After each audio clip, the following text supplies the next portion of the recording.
President-elect Asiwaju Bola Ahmed Tinubu reportedly met with the presidential candidate of the NNPP, Kwankwaso In France. The details of their meeting is not known to the public yet, but there are rumors that Tinubu is trying to lure the Kano big man back into the APC. President Buhari has claimed that his administration created over 21 million jobs during their 8-year reign. Presidential aide Adamu Garba argued that Buhari has delivered effectively on the mandate given to him 8 years ago.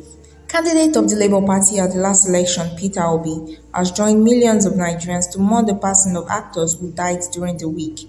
The Anambra-born politician paid tribute to the veteran actors who mastered their craft and remained real-life heroes to their fans and all over the world.